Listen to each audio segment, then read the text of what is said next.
മീത്തലെ കുന്നോത്തുപറമ്പിൽ സംഘർഷമുണ്ടാക്കാൻ ശ്രമിച്ച 8 CPMകാർ പോലീസ് പിടിയിൽ. മാരകായുധങ്ങളുമായി മനഃപൂർവ്വം സംഘർഷത്തിന് ശ്രമിച്ചെന്നാണ് എഫ്ഐആർ.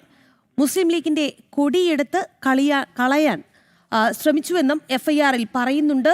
പോലീസ് സ്ഥലത്തെത്തി ഇവരെ കയ്യോടെ പിടികൂടുകയായിരുന്നു. വിവരങ്ങളുമായി മിഥുൻ പിള്ളയാണ് നമുക്കൊപ്പം ചേരുന്നത്. മിഥുൻ, 8 CPMകാരെയാണ് പിടികൂടിയിരിക്കുന്നത്.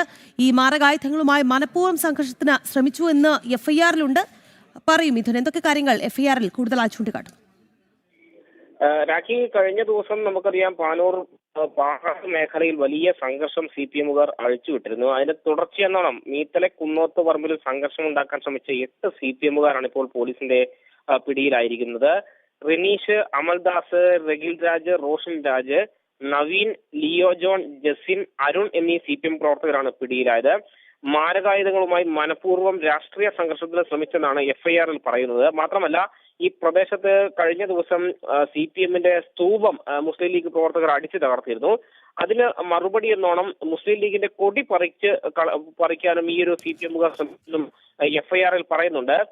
പോലീസിന് ലഭിച്ച രഹസ്യ വിവരത്തിന്റെ അടിസ്ഥാനത്തിലാണ് ഇവിടെ പരിശോധന നടത്തിയത്. തുടർന്ന് ഇവരുടെ 2 കാറുകളിൽ നിന്നായി മാരകായുധങ്ങൾ പിടിച്ചെടുക്കുകയും ഈ 8 പേരെയും പോലീസ് പിടികൂടുകയുമായിരുന്നു. രാഖി, ശരി മിഥുൻ, എന്തായാലും CPMകാരെയാണ് പിടികൂടിയിരിക്കുന്നത് എന്നുള്ളതാണ്. നമുക്ക് കൂടുതൽ വാർത്തകളിലേക്കൊക്കെ വരേണ്ടതുണ്ട്. അതിനു മുൻപ് മറ്റൊരു കാര്യം കൂടി സൂചിപ്പിക്കുകയാണ്. ഈ പാരഡി ഗാനത്തിൽ കേസെടുക്കാൻ നമ്മുടെ സർക്കാരിന് വലിയ ആർജവമൊക്കെ ആയിരുന്നു. എന്തായാലും ഇപ്പോൾ അതിലൊരു യു-ടേൺ ആണ്. നിലപാടൊക്കെ മയപ്പെടുത്തുന്നു. ഇനി കൂടുതൽ കേസ് വേണ്ട, നിലവിലൊരു കേസുണ്ട്, പക്ഷേ അതിൽ പോലും കൂടുതൽ നിയമോപദേശം തേടിയ ശേഷം മാത്രം തുടർ നടപടി എന്നുള്ള ഒരു രീതിയിലേക്ക് സർക്കാർ കാര്യങ്ങൾ എത്തിക്കുന്നു എന്നുള്ളതാണ്.